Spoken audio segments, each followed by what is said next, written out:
Thank you very much, everyone. It's a great honor to be with the President of South Africa, President Ramaphosa, and he is a man who is certainly in some circles really respected, other circles a little bit less respected, like all of us, in all fairness, like all of us. We all like that. We also have a few of my friends. Ernie Els, a great golfer. He's a truly great golfer. Retief Goosen, who's an other really, we call him really a great golfer too, Ernie, right? You two guys are fantastic. And we could add Gary to the group, Gary Player. What a group of golfers South Africa's had on Yes. There must be something in the water, right? It's something good. These two guys are It's unbelievable. the water set. Gary's Gary. And David Frost, also another one that I Yes. know is such a great one. Was he as good a putter as they say, David? He's a putter. He's a putting machine, right? But he's another one. So something very good about South African golf, and golf is still doing great in South Africa. And they have young players I hear coming up that are going to be very good.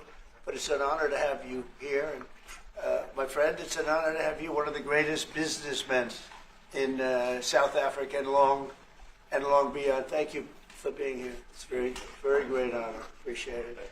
So we're going to be discussing certain things. As you know, we have the G20 is going to South Africa. When is that going to be?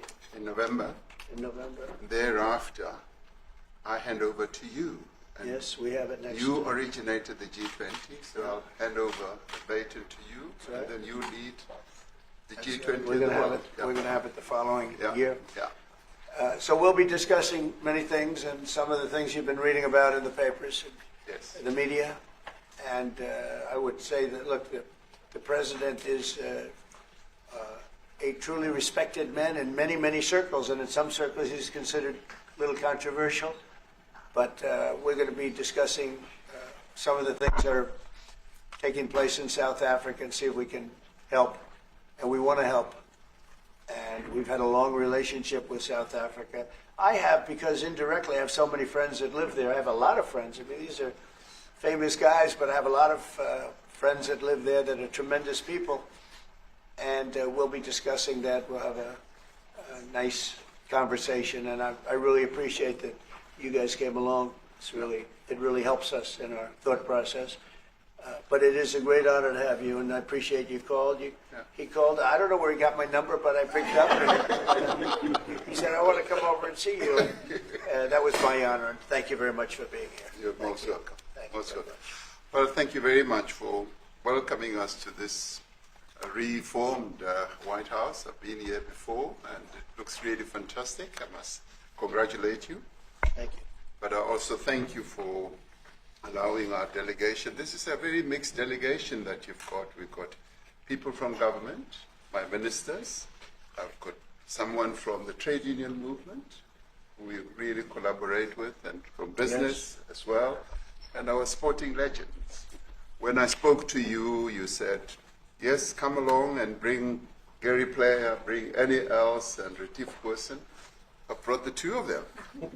Gary Player, I spoke to him, and he said, look, I'm getting rather on in my years, but wishes us luck in this discussion with you.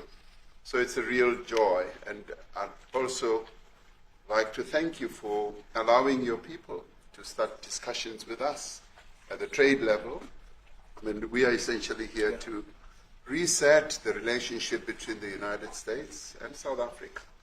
We are long-standing partners in many, many ways. We've collaborated in many fields, in space issues, in energy, and in trade, and we therefore need to reset that, particularly in the light of some of the announcements that you made on trade and investment. So we want to advance more trade between the two of us, two countries, and our people now have been empowered by yourself and by myself to start engaging, and we hope that we will be able to fuel that engagement during our talks. And we also want to discuss issues that have to do with how we promote further investments in both countries. We've got about 22 companies from South Africa that have invested in the U.S. That's creating a number of jobs. And similarly, you've got almost 600 companies that have invested in South Africa, and some of them have been in South Africa for more than 100 years. That's true. So our links are really long-lasting, and we would like to recalibrate those relations between our two countries and discuss a whole range of issues, geopolitical, the work that you're doing to bring peace around the world, in Ukraine and in the Middle East. So we value that, and we are also a great contributor to peace processes that are going on around the world. And of course, we want to discuss how we can support each other. You are a much bigger economy than we are. We're just a tiny economy, but we rely on each other on a number of issues. We've got critical minerals that you want to fuel the growth of your own economy and reindustrialize. So we have that on offer, including rare earth minerals. So all that combination of opportunity and the products that we buy from you, as well as what we sell to you, I believe makes up a really good and powerful relationship, which we need to strengthen, which we need to engender, and that is really what has brought us here. And we are really privileged to have, great South Africans in the mix. As you said, you'd like to see them as well. And I brought you a really fantastic golf book. It weighs 14 kilograms. Oh, that sounds good. And it showcases the golf courses in our country.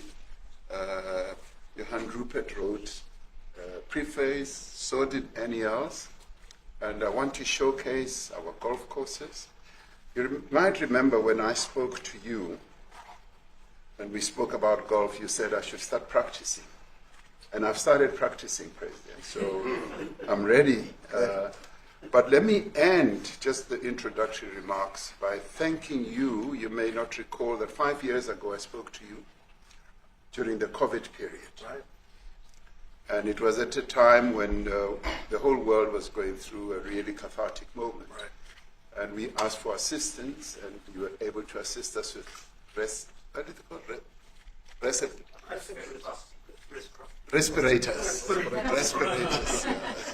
Respirators, and you kept to your word, and you delivered respirators to us.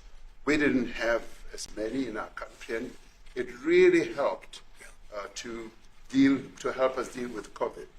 So I'm here also to say thank you and to thank the people of America for having helped us during a really difficult time. Being the small economy that we are, we needed help from around the world. And you were there to provide that. So thank you very much. I remember the call. Yeah. We sent 150 respirators. We became the respirator king. We started making them. Nobody had them. We had very few of them. That's right. But they were very helpful. But we sent 150, and I appreciated the letter. You wrote me a letter. And That's right. Yeah. I appreciate that very much. Thank you very much for that. It really touched my heart after I spoke to you, and you delivered. It's a great honor. Thank you very much indeed. Thank you. Yeah. Any questions, please? Mr. President, you welcome white Afrikaner refugees here. Can you explain to Americans why it's appropriate to welcome white Afrikaners here when other refugees like Afghans, Venezuelans, Haitians have all had their protective status revoked? Well, this is a group, NBC, that is truly fake news. They ask a lot of questions in a very pointed way. They're not questions, they're statements. We've had tremendous complaints about Africa, about other countries too, from people. They say there's a lot of bad things going on in Africa, and that's what we're going to be discussing today. When you say we don't take others, all you have to do is take a look at the southern border. We let 21 million people come to our border, totally unchecked, totally unvetted. They came from all over the world.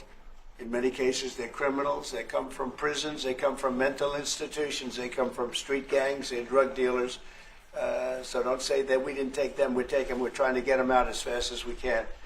And we're doing record business on that. And we just won a big case where we're allowed to send back hundreds of criminals to Venezuela. Just won that today in the Supreme Court.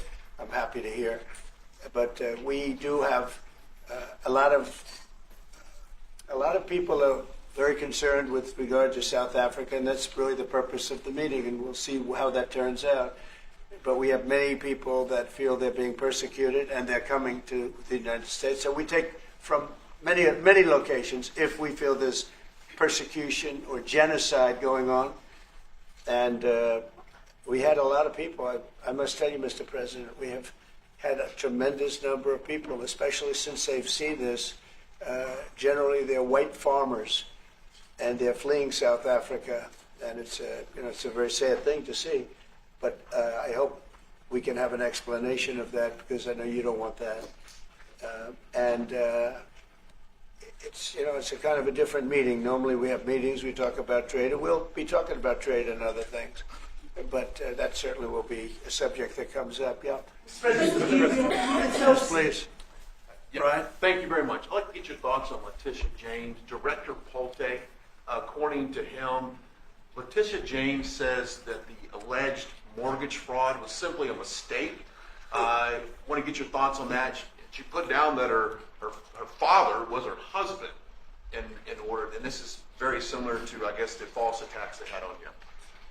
Well, I don't know what it is currently, but Letitia James, who's the Attorney General of New York State, it seemed, I'm not involved in that at all. I know that it's being handled by various groups, I guess, but it's major fraud,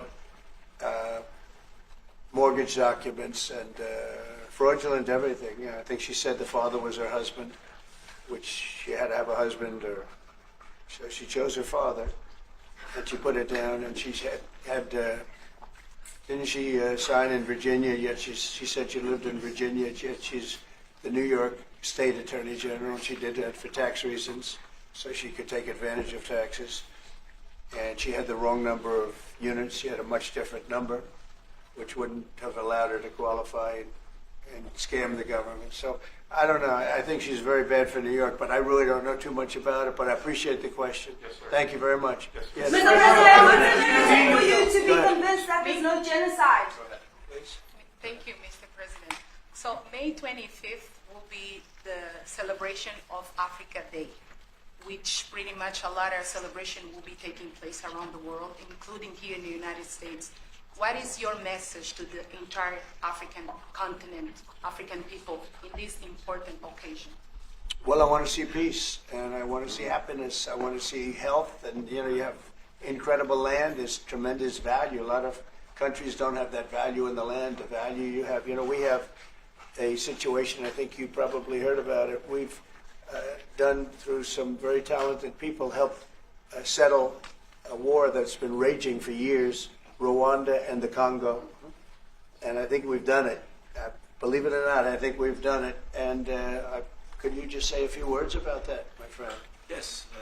A couple of weeks ago, the two parties signed a declaration of principles in which they've agreed on the way forward. And they have both submitted draft peace agreements, and we have put together one that incorporates both of their suggestions, and we've given it to them. So we're in the process of finalizing this Looking peace good, agreement. right? Looking very good.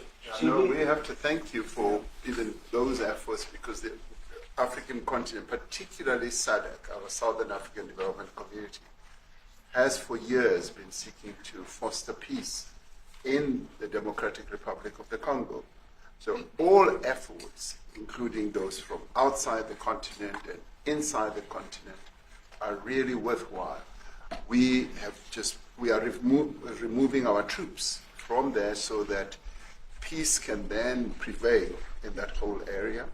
And we hope that with the support of the international community, we will really have peace in that area. It's so vital, it's so important for the whole region. Well, we sent our people there, and I think we did a very good job, as headed by my friend, and that was great. That was great. I mean, I'm just hearing phenomenal reports, because all I'm hearing is death, and they're chopping heads off, and it's horrible over there. And it was really brave of you to go there, and I really appreciate it. And it looks like we have something very, very substantial. We also talked about trade with them in terms of rare earth and all, but really more for it's like if you take a look at what we just did with Pakistan and India, we settled that whole thing, and I think I settled it through trade. We're doing a big deal with India. We're doing a big deal with Pakistan, and I said, "What are you guys doing?" You know, somebody had to be the last one to shoot, but the shooting was getting worse and worse, bigger and bigger, deeper and deeper into the countries, and we spoke to them, and I think I hate to say we got it settled, and then 2 days later, something happens, and they say it's Trump's fault, but Pakistan has got some excellent people and some really good, a great leader. And India is my friend, Modi. And he's a Mutual friend? Yeah, he's a great guy. And I called them both, and we just did something good. We're trying to settle Russia, Ukraine. We spoke with President Putin for 2.5 hours the day before yesterday. I think we made a lot of progress, but that's a bloodbath. 5,000 people are being killed a week, 5,000 soldiers a week, not including people in cities and towns that are also being killed. So we're trying to help. And it doesn't affect us. It's not our people. It's not our soldiers. It's Ukraine and it's Russia. But if we can save 5,000 souls, we'll do it. You know, we're pretty good at it. But that's a bad situation. That is a really bad situation. Well, you'd recall when President Zelenskyy was coming to South Africa, that's when I spoke to you. That's right. We both agreed that we need to push the peace message so that there can really be peace. And we've been involved in the Ukraine-Russia conflict for quite a while through my Minister of State Security here. We've been dealing with them, the exchange of children who were taken away, going through names and addresses and all that. So we've been invested in that whole process as well. And the moves that you are making are fully supported by us because we would like to see the end of that war. Sure. I called Zelenskyy, and they said, he's in South Africa. I said, what the hell is he doing in South Africa? He was talking to us. We got to speak. I said, that's a strange one. I said, what are you doing in South Africa? Yes. That's a strange one. He's trying to make peace. That's right. We're doing taking something. him. You know, we were lucky because we had the great Nelson Mandela who taught us how to create peace, to make peace. So we were imparting some of those lessons to him, some of those learnings. And I specifically mentioned to him that this is how Nelson Mandela taught us that when you want to have a peace in a country, do it on an unconditional basis and sit down and talk. And that's precisely what I'm sure he's going to heed. Well, we're going to see what happens with that one. It's there's a lot of hatred. Yeah. There's a lot of death. It's a bloodbath. It is. I get the Unfortunately. I get the satellite pictures of that field, of that killing field. Mm-hmm. You never saw anything like it in your life. It's horrible. It's a horrible thing that it goes on, but I think we've made big progress. Sir, on this, Yeah, please go ahead. Thank you, Mr. President. Gaza No, is no, another- not you. It's a bit- Right here. Mr. He's from South Africa. Yeah, from Go ahead, South please. Africa. What are you expecting on the ICJ case? Are you expecting South Africa to drop that? Is that what you're trying to In raise? which case? The ICJ case against Israel? Criminal justice. International Criminal Court. I don't expect anything, to be honest. I really don't. I don't know. It's they've got a case. There's a lot of anger there, tremendous anger. I don't expect anything. We'll see what happens. We'll have a ruling, and who knows what the ruling is going to mean. Yeah. On that subject of Gaza, Mr. President, are you going to be speaking to Prime Minister Netanyahu about Israel's renewed offensive there? There's been a lot of concern from European countries. The Pope has expressed concern. Are you going to be asking Prime Minister Netanyahu to tone down the offensive in Gaza, to let more aid in? Was that a question or a statement? It's a question. This guy's, you never change. Mr. President, decide what will Please. it take from you for you to be convinced that there's no white genocide in South Africa? Well, I can answer that for the President. It's for him. I seriously. I'd rather have him answer. Sure, I'd rather answer. It will be. My president will respond to you. Yeah, let me. Thank you, Mr. President. It will take President Trump listening to the voices of South Africans, some of whom are his good friends, like those who are here. When we have talks between us on the quiet table, it will take President Trump to listen to them I'm not going to be repeating what I've been saying.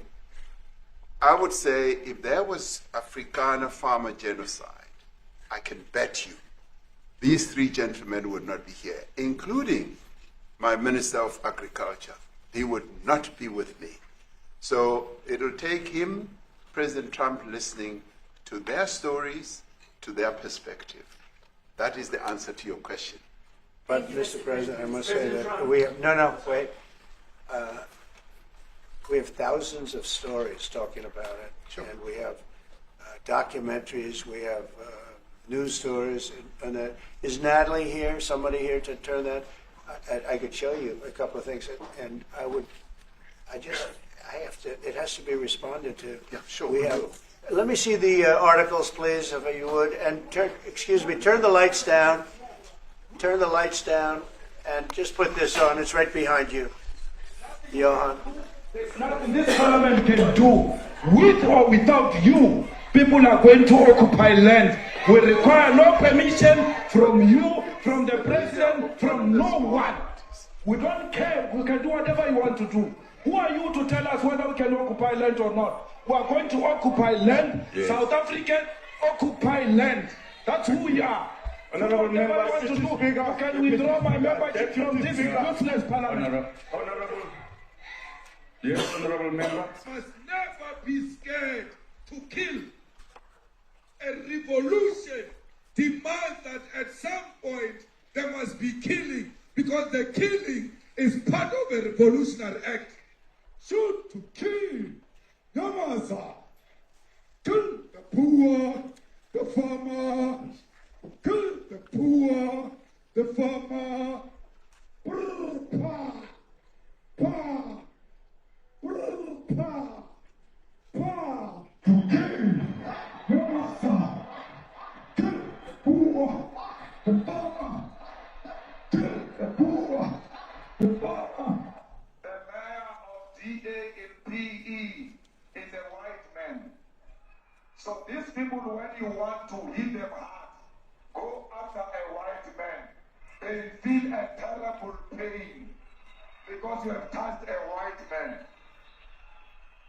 Not because Mashaba and Soli will not be touched. They will be touched, don't worry. But we are starting with this whiteness. We are cutting the throat of whiteness. Shoot to kill. Yamaza. Kill the poor, the farmer. Kill the poor, the farmer. Pa, pa, pa. Shoot to kill. Yamaza. Kill the poor, the farmer. Kill the poor, the farmer. Pa,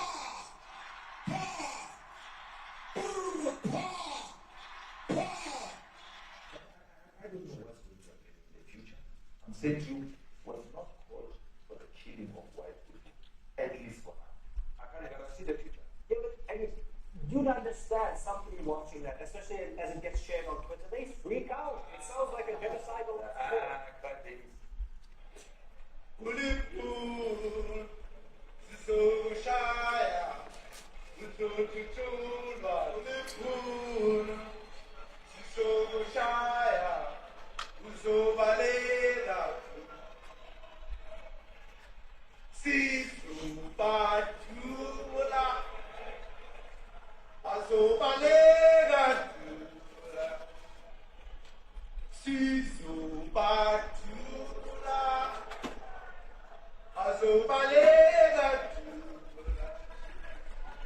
Who will expropriate land without compensation, whether they like it or not.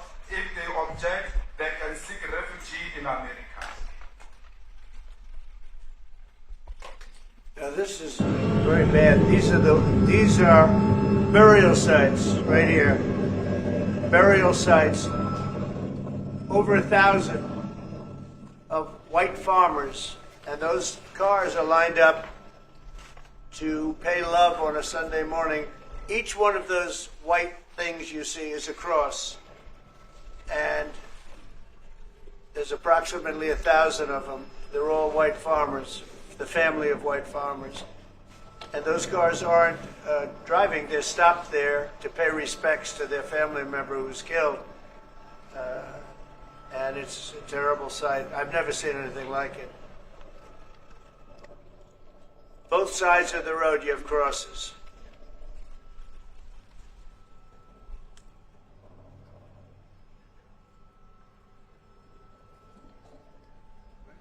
Those people were all killed. Have they told you where that is, Mr. President? No, I'd like to know where that is, because this I've never seen. But, okay, I mean, it's in South Africa. That's we need to find out.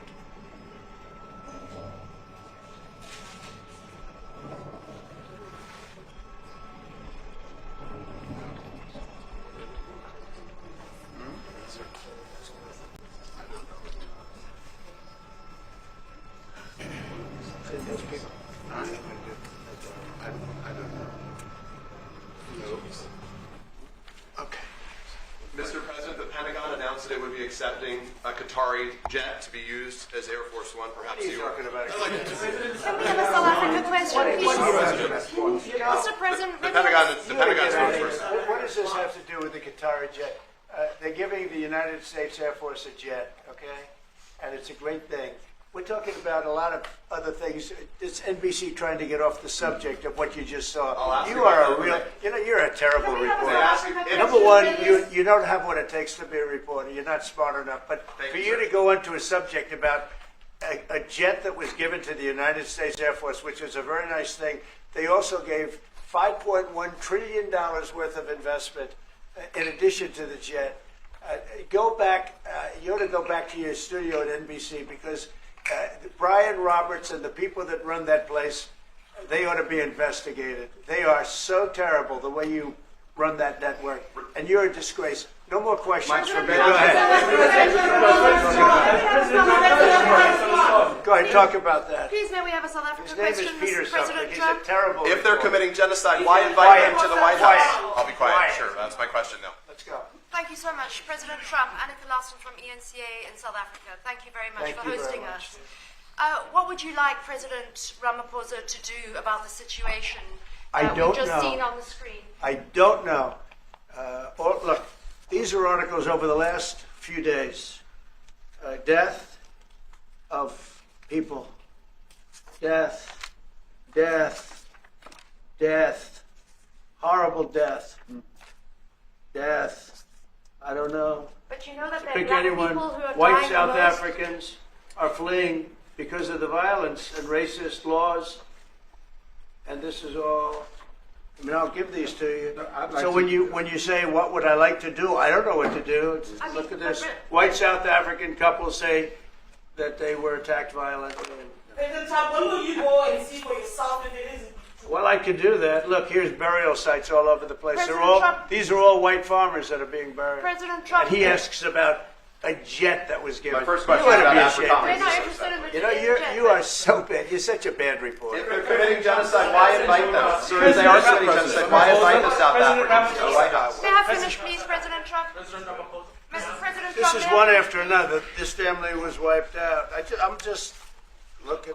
Can we get a President response from Ramaphosa, President can you give us Ramaphosa, your please? reaction to those videos, Mr. President? President Trump, could you? Well, I think address I think black the people videos are dying so. more than white No. When you look at the videos, I mean, how does it get worse? And these are people that are officials, and they're saying that kill the white farmer and take their land. That's what it is. And I have other friends in South Africa. I have people that left. One in particular that says you can't go there. He said they want to take your land. They take your land and they kill you. It's okay, and they say it's okay to do. Now we're going to talk about it. We're going to. But this is a tremendous look. This is a story recent. These are all people that recently got killed. Yeah. And I don't know how it can get any worse. These are okay. President Trump. And you know, the men that you saw, the people that you saw in that movie, those are officials. Those are people that were in office. They had one march. They had a dance in your parliament, whatever you may call it, legislature. Well, let and me it was clarify terrible. that. Yeah. Let me clarify that because what you saw, the speeches that were being made, one That is not government policy. We have a multi-party democracy in South Africa that allows people to express themselves, political parties to adhere to various policies, and in many cases, or in some cases, those policies do not go along with government policy. Our government policy is completely against what he was saying, even in the parliament. And they're a small minority party, which is allowed to exist in terms of our constitution. But you do allow them to take land. No. You do allow them to take land. Nobody can take land. And then when they take the land, they kill the white farmer. And when they kill the white farmer, nothing happens to them. No, there is nothing happens to them. There is criminality in our country.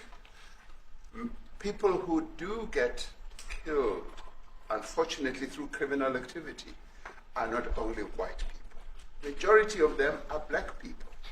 And we have now the farmers aren't black. The farmers are not black. I don't say that's good or bad, but the farmers are not black.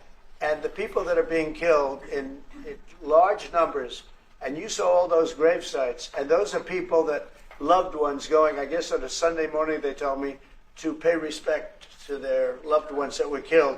Their heads chopped off. They died violently. And, you know, I mean, we're here to talk about it, and I didn't know we'd get involved here. But I will say this, that if the news wasn't fake like NBC, which is fake news, totally, one of the worst, ABC, NBC, CBS, horrible. But if they weren't fake news like this jerk that we have here, if we had real reporters, they'd be covering it. But the fake news in this country doesn't talk about that. They don't want to talk about it, but now they have to talk about it. But they won't. This won't even be a subject. They'll have him talking about why did a country give a free, think of this, why did a country give an airplane to the United States Air Force? Okay? The United States, not to me, to the United States Air Force, so they could help us out, because we need an Air Force One until that's Air Force One, it's being built. 2 of them being built. But Boeing's a little bit late, unfortunately. So why did they give us a plane to the United States Air Force? That's what that idiot talks about after viewing a thing where thousands of people are dead. I'm sorry, I don't have a plane to give you. I wish you did. I'd take it. I would take it. If your country offered the United States Air Force a plane, I would take it. Okay. But coming back to this issue, which I really would like us to talk about, and talk about it very calmly. We were taught by Nelson Mandela that whenever there are problems, people need to sit down around a table and talk about them. Well, there are problems. And this is precisely what we would also like to talk about, including, of course, trade matters, investment matters. So the issues that concern you as the United States. Those are all recent. And those are all deaths. Yeah, in many ways, I mean, one should say you are a partner of South Africa, and you are raising concerns, and these are concerns that we are willing to talk to you about. Let me just add quickly, you know, the criminality that we are experiencing in our country needs quite a lot of technological capability. And in one of our areas in South Africa, we're using U.S. technology, which is able to, in many ways, identify where shootings are happening and all that. And I'd like to talk about that, because there is support that we can get from you as the United States to help us deal with all these acts of criminality. And that is what I believe partnership is all about. And we are here as a partner so that we can help each other whenever there are challenges. So I'd like us to discuss it, and of course outside of the media, so that we sit down and have a really good discussion that will lead to good outcomes. Are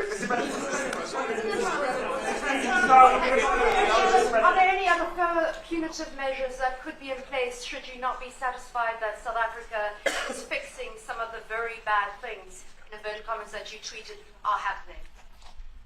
Well, there are a lot of bad things happening in many countries, but this in particular has been very, very bad, and because of we're going to have the whole world watching in another short period of time because you have the G20, and that's a big deal. And it seems like, I mean, I want you to look good. I don't want you to look bad. Very good. But we have hundreds of people, thousands of people trying to come into our country because they feel they're going to be killed and their land is going to be confiscated.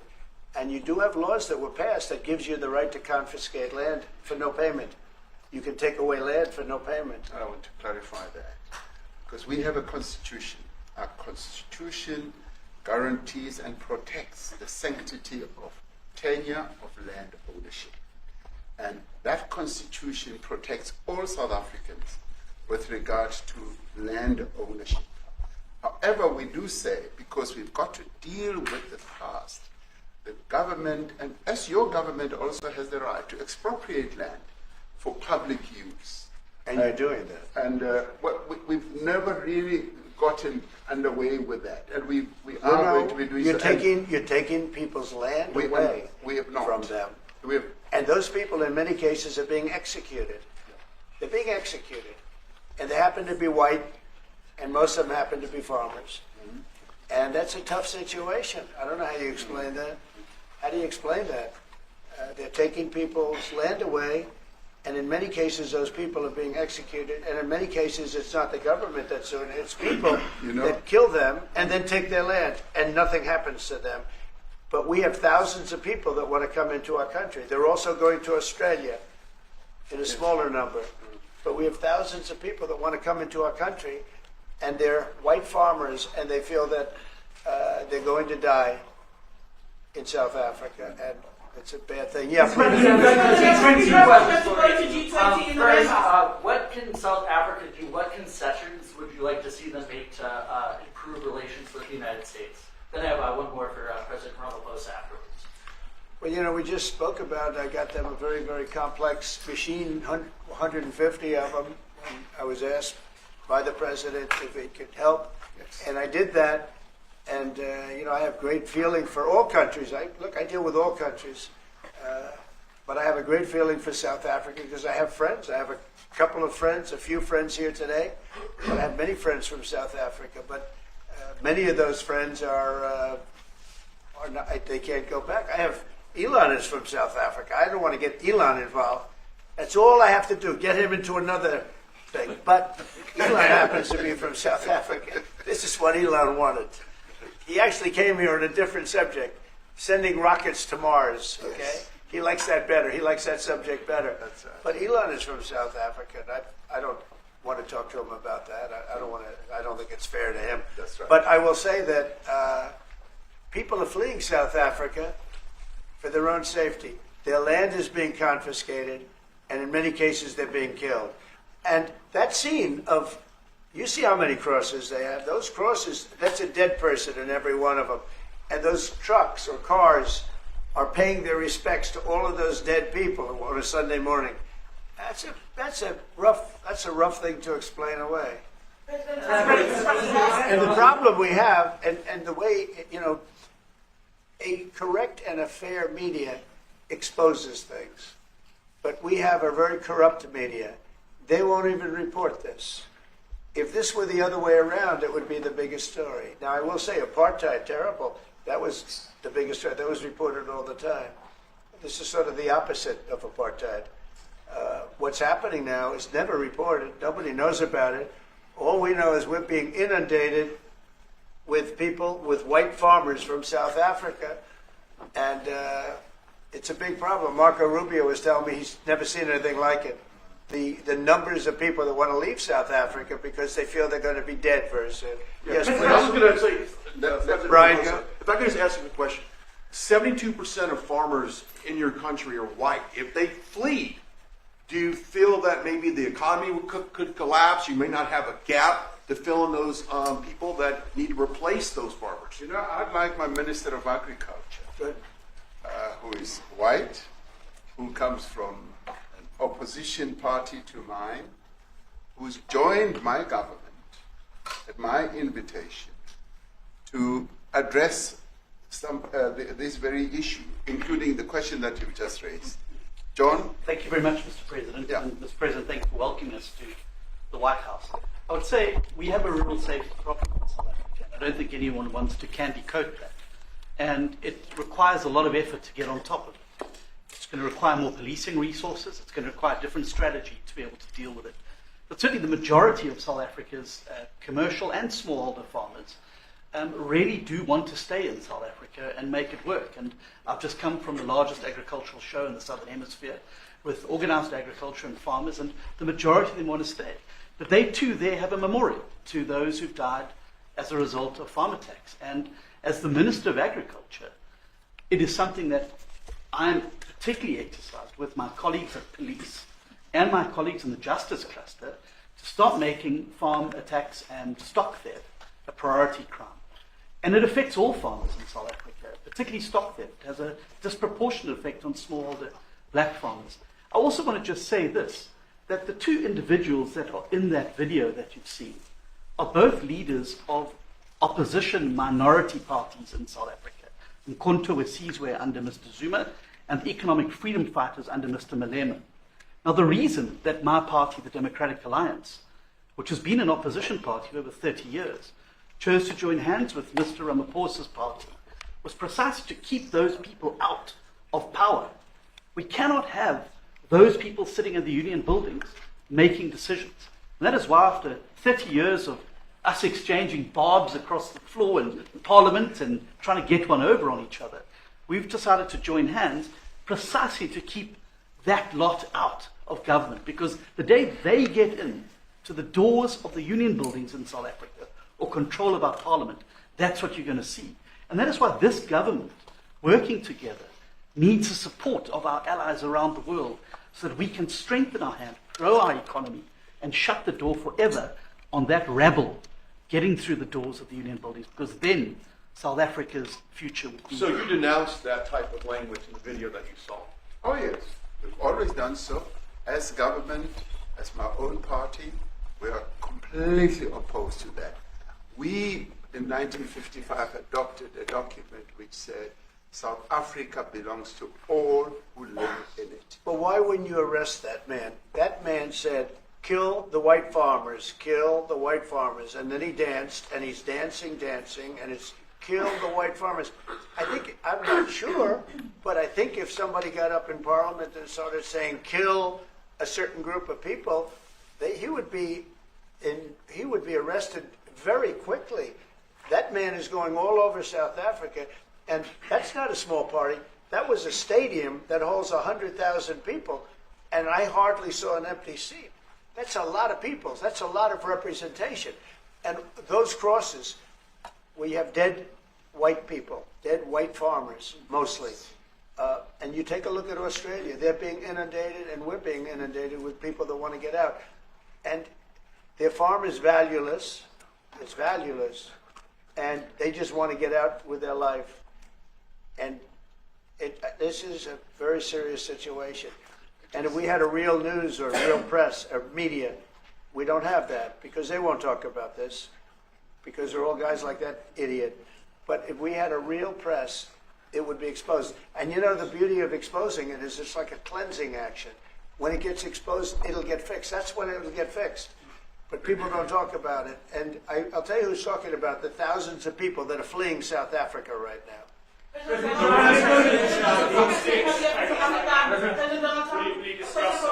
discussed USAID and the devastating impact the cuts are having across the African continent. Yeah, well, it's devastating, and hopefully a lot of people are going to start spending a lot of money. And I've talked to other nations. We want them to chip in and spend money too. And we've spent a lot, and it's a tremendous problem going on in many countries. A lot of problems going on. The United States always gets the request for money. Nobody else helps, as you know. Europe doesn't help. Europe hasn't given anything. All they do is sue our companies. You know, they sue Apple, and they sue all of our companies. Apple had to pay $17 billion on a nonsense lawsuit. Very unfair. But we're going to always be there to help. Regarding is showing rightly South African broadcasting. If this Afrikaner resettlement issue is resolved, we're going to go into a room after this. You guys are going to talk. If it is resolved, what is the potential for the future-looking relationship fantastic. It's got to be resolved. It should be resolved. It's a little bit bad when you see a stadium with 100,000 people in it, because that means it's more than just a little movement. It's a pretty big movement in South Africa. So it has to be resolved. It'll be the end of the country if it's not resolved. Potential for the relationship moving forward. I hope so. That's why I'm here. I mean, I'm not here for my health. I'm here to see if we can do something. No, I'd like to see. I have friends. I can tell you, Ernie Els and Retief Goosen, they feel so strongly they wanted to be here on behalf of South Africa, not on behalf of me. And, they said, can we be here for this? Because they love the country. Ernie, do you guys want to say a couple of words or anything? I hate to put you in this. This is tougher than sinking a 3-footer. Which they have, and they've sank many 3-footers. Thank you, Mr. President. And thanks for the honor of being here. We've known each other a long time. We have spoken. We're proud South Africans. I still have my South African passport. We travel with this passport, and I got my visa here. So, but we want to see things get better in our home country. And that's the bottom line. It's been 35 years since the transition. President Ramaphosa was right in the middle of the transition time, in 1990, and before that.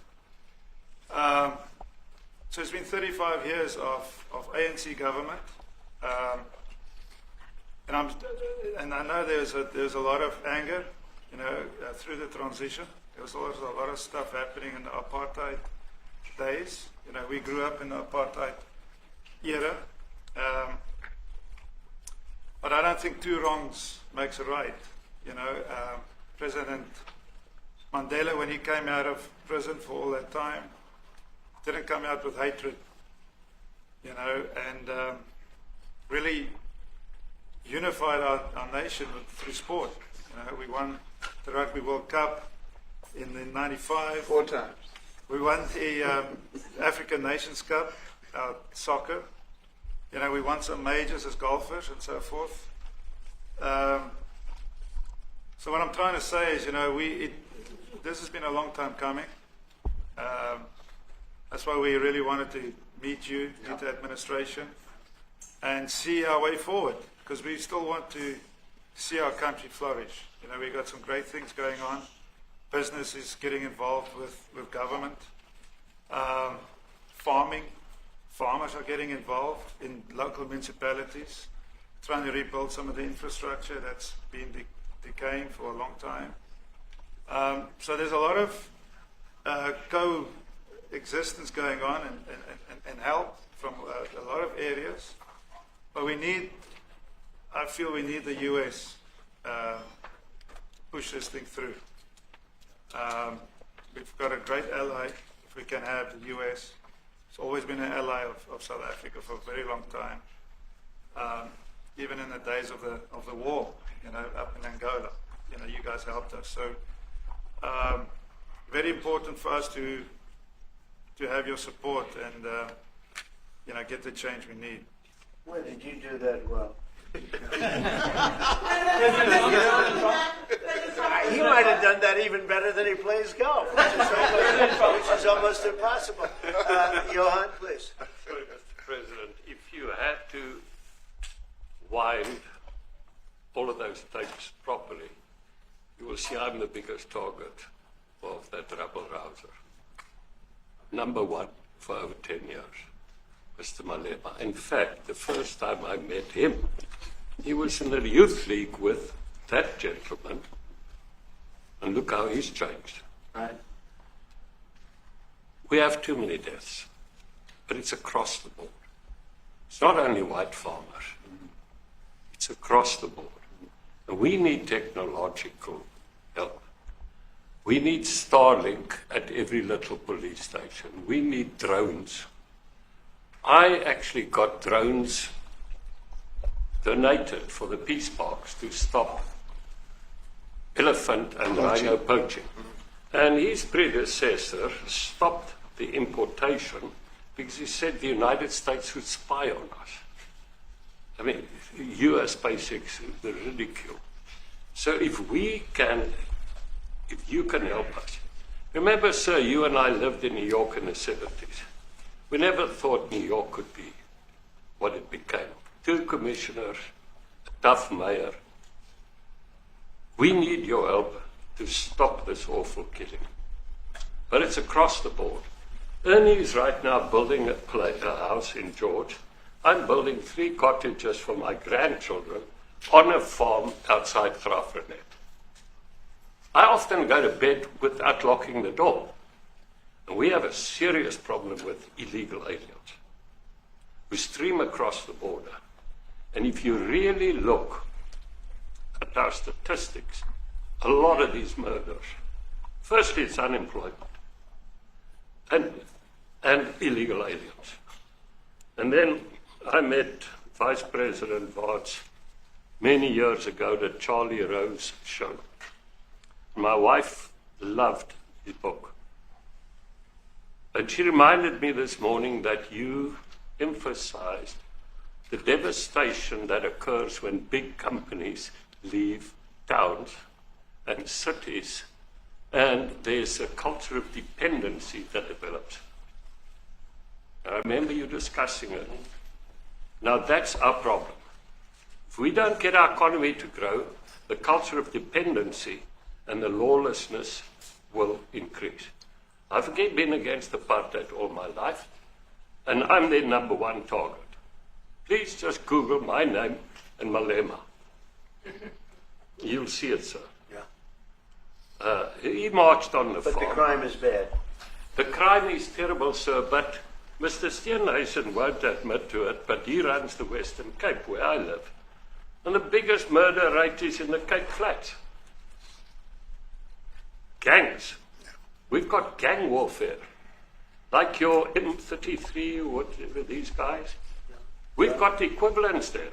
But we need your help, sir. And we need Elon technology.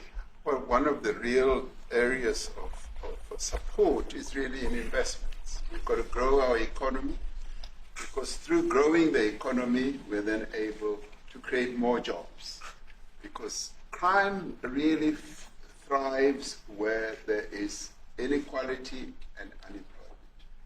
And that is one of the reasons that has brought us here, to improve our investment relations, our trade relations, so that we can preserve the number of jobs that your companies have created in South Africa.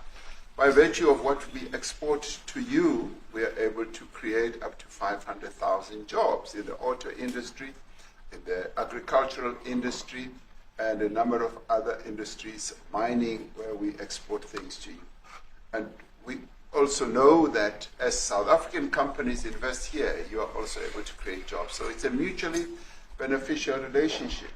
So our main real reason for being here is to foster trade and investment, so that we are able to grow our economy with your support, and so that we are also able to address all these societal problems, because criminality thrives when people are unemployed, when they have no other hope to eke out a living. So that is what we need to resolve. And your support, your partnership with us is what is really going to give us a strong capability to move forward. Mr. Ricky, President, excuse me, do you have anything to say? I mean, I don't want to leave you out. You know, the guy won 3 or 4 majors. 3 or 4? No, only 2. 2. That's a lot. By the way, 2's a lot. A lot of tournaments you won too. Do you have anything to say? Yeah, thank you, Mr. President. President Ramaphosa. I grew up in an area in South Africa that is a farmland area, Polokwane. Yeah. And there is some issues up there, obviously. My dad was a property developer as well as a part-time farmer. And yeah, some of these buddy farmers got killed. The farm is still going. My brothers run it.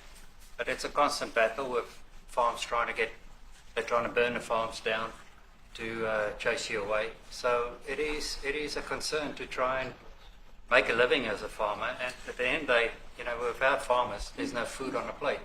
So we need the farmers And to your brother produce loves the food. farming, right? he wouldn't do it. He wouldn't even want to do what you're doing, right? They love farming. They don't want to leave. But it's a struggle. Yeah, and you know, food and fresh water is the most important thing in life. You know, without those two things, we can't survive. How is the water there? The water is great. Obviously, all the water comes out of the borehole, out of ground for us down there. But yeah, it is a battle to get the water out sometimes when all the equipment gets stolen all the time that you're trying to get the So water does out. your family and your brother, do they feel safe on the farm? They live behind electric fences, you know, try and be at night safe. But it is constant whenever you leave that something could happen. And There's nowhere to live. you know, both of them has been attacked in their houses. My mom's been attacked in her house when she was 80. So it is difficult. But you know, the guys live a great life despite everything going on. Something. President Trump, I brought along the president of the largest trade union in our country, Ziggy Solosi, because she leads many, many workers, more than 1 million, 2 million workers. And maybe we should give her a chance to say something, because she's come all the way to join us. Thank you very much, Mr. President Trump, Thank you. for having us, and President for extending the invitation to us as organized labor. And I must say that we are here to support the initiative that has been made by our government with business, of course, as organized labor. We've been coming to Washington on the AGOA trade relations in the previous regime, and I think at the center of it all, for me, it is exactly what Mr. Rupert has said, the importance of us growing the economy. We have always emphasized when we were here and kept on coming and negotiating on AGOA that the 600 U.S. companies that are based in South Africa, as you said, President Ramaphosa, 500,000 jobs will be wiped out. We need more foreign direct investment in our country.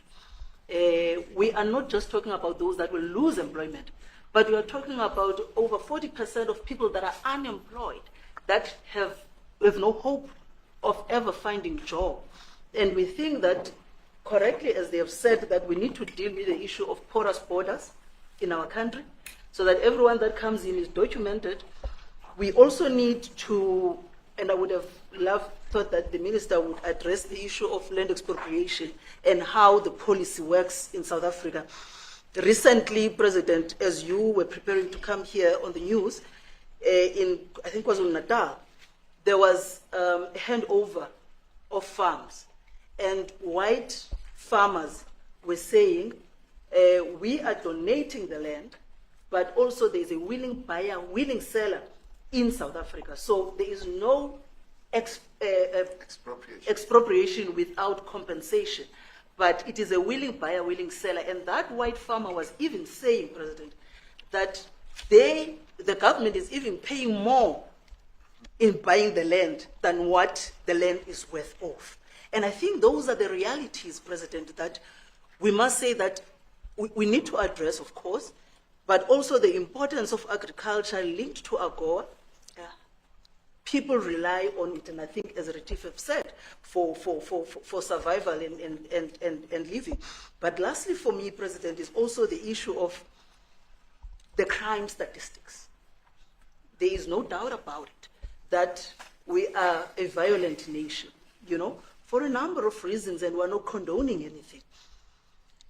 But also, if you go into the rural areas where black majority are, you would see women, elderly, being raped, being killed, being murdered. And these are black elderly women that would be found throat slits, raped multiple times, and all of that.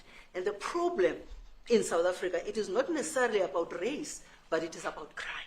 And we think that we are here to say, how do we, both nations, work together to reset, to really talk about investment, but also help us in how we can have the technology and everything that is needed, President, to really address the levels of crime that we have in our country. Thank you very much. Thank you. Genocide is a very strong word. I'm wondering if you've made up your mind as to whether you believe genocide is occurring in South Africa or you still have doubts. And if you have made up your mind, why invite President Ramaphosa here today for this conversation? Well, I haven't made up my mind. I hate to see it from the standpoint of South Africa, but also, I'm trying to save lives. I'm working with Russia and Ukraine. I don't have to do that. It's not our war. It was started by other people. It was helped along by our past administration, and it would have never happened if I were president. But I'm trying to save lives, no matter where. Rwanda, I have nothing to do with Rwanda and the Congo, but I felt I had a very talented person in this administration, and I sent him there, and he did an unbelievable job, I think. I mean, we're going to find out, but he's done the hardest part of the job. It should happen. If I can save lives, I want to save the lives. If it's in Africa, that's great. If it's in Europe, if it's wherever it may be. And it's a very small investment to do, believe me, compared to what the consequences are.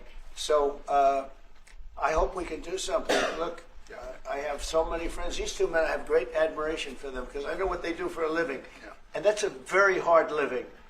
Going from city to city, from country to country, and hitting a ball 350 yards like they do, and Better than you and I. getting the ball in the hole. It's a very tough, with lots of people watching, right? Yes, That's a very tough living. They're champions. I respect champions, and I respect very much. And I think the country is very lucky. They really wanted to be here. That's true. They could be elsewhere. They could be on a beautiful fairway someplace, and they wanted to be here. So. My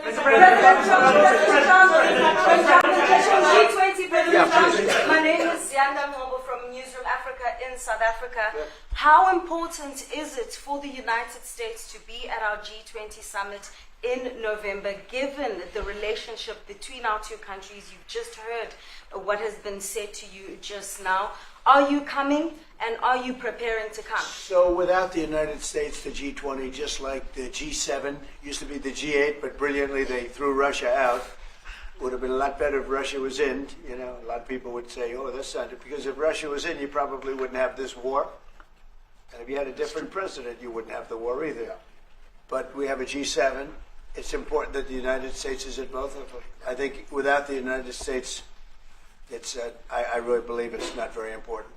It's not the same meaning. As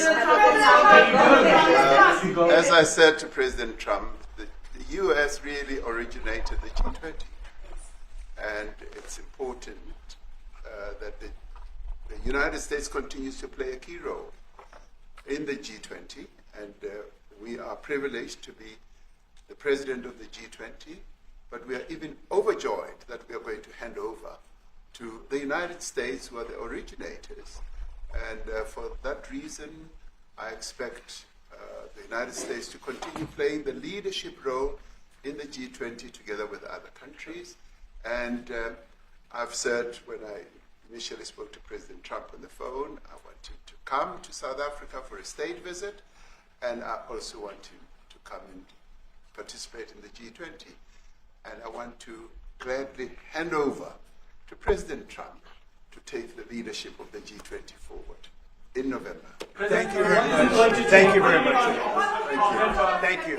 What is it going to take to convince you They don't want to leave. They like you so much.